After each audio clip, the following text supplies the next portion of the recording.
俺の財宝か？欲しけりゃくれてやる。探せ！この世の全てをそこに置いてきた。 Yo guys, and welcome back to this analysis of the recently revealed cover of One Piece Volume 92.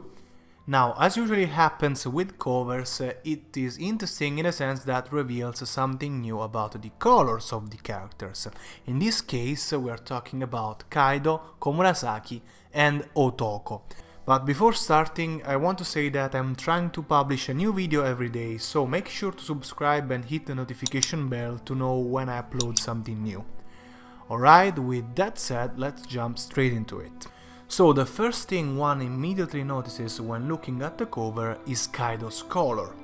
Indeed, while the community, or most of the community, had imagined him colored red, I don't know why, maybe because of his scale tattoo that is of that color, he's actually an Azure Dragon, which is a Japanese mythological beast that is thought to protect the East and the city of Kyoto in particular. Interesting to notice that that same city was the capital of Japan for a very long time, including that period that inspired, or seemed to have inspired, the Wano Kuni.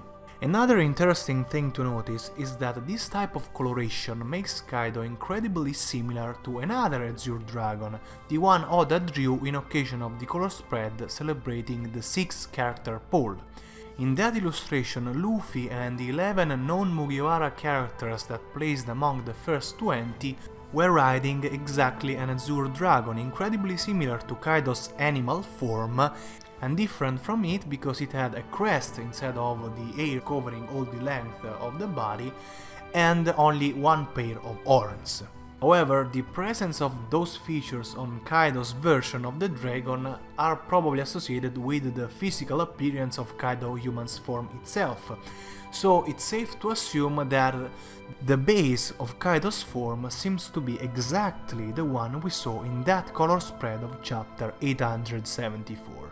As many things of the Japanese mythology, this Azure Dragon, also known as Blue-Green Dragon or Seiryu, originated from the Chinese mythology, but if in China the other 3 cardinal points are also associated to dragons of different colors, in Japan the north, west and south are associated respectively to the black tortoise, the white tiger and the vermilion bird. And I mentioned this fact because these 3 mythological beasts could be associated to other characters of the One Piece world. For example, the vermilion bird is pretty much a phoenix, so could be associated with Marco and his devil fruit, while the black tortoise could be instead associated to Teach, not only because of the color, but also because it is kind of composed by a tortoise and a snake.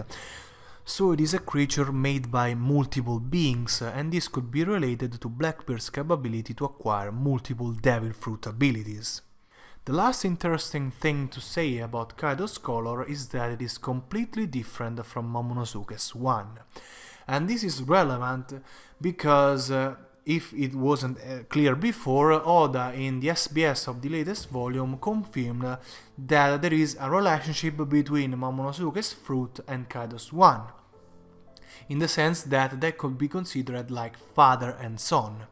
To me, this means they are connected by lineage factor, in the sense that probably the same dragon lineage factor that is contained in the natural fruit Kaido ate is also contained in the artificial one Vegapunk made.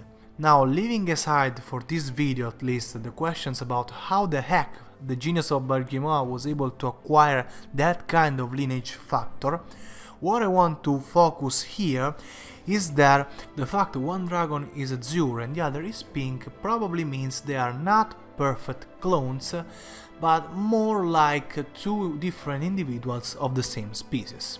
The other interesting colors of the covers are those of Toko's and especially Komurasaki's hair.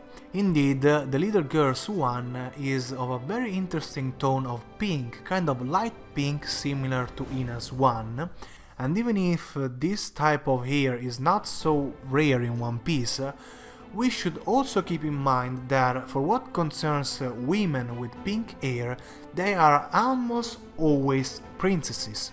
Indeed, excluding Hina, we have the royals of Totland, you could say, with Big Mom and their daughters.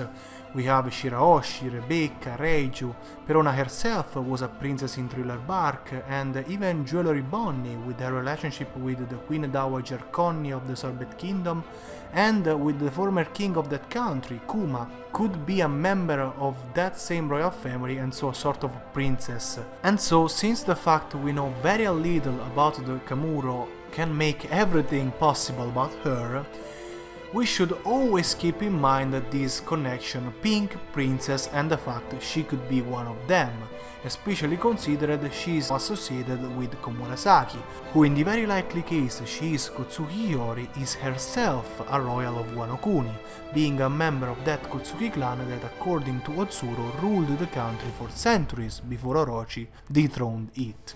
And talking about the courtesan, we have another surprise, because her hair is of a unique aquamarine type of green. Now, in One Piece we didn't have anything like this color before, even among the very rare group of green-haired people, even if I find it kind of close to certain colorations of Zoro's one, and considered how we still don't know the swordsman's birthplace, because in the Vivregard databook Shimotsuki village was only indicated with the place he is from, this could become another hint of the one-eyed Mugiwara's connection with the land of samurai.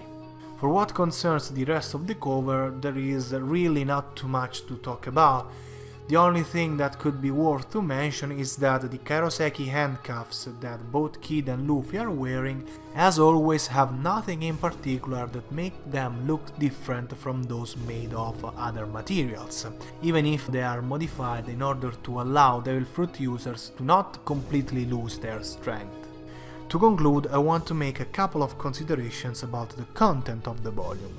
Indeed, it includes the chapters from 922 to 931, so it includes the fight between Kaido and Luffy, it includes Teach's appearance, so overall certainly a very important volume for the entire series.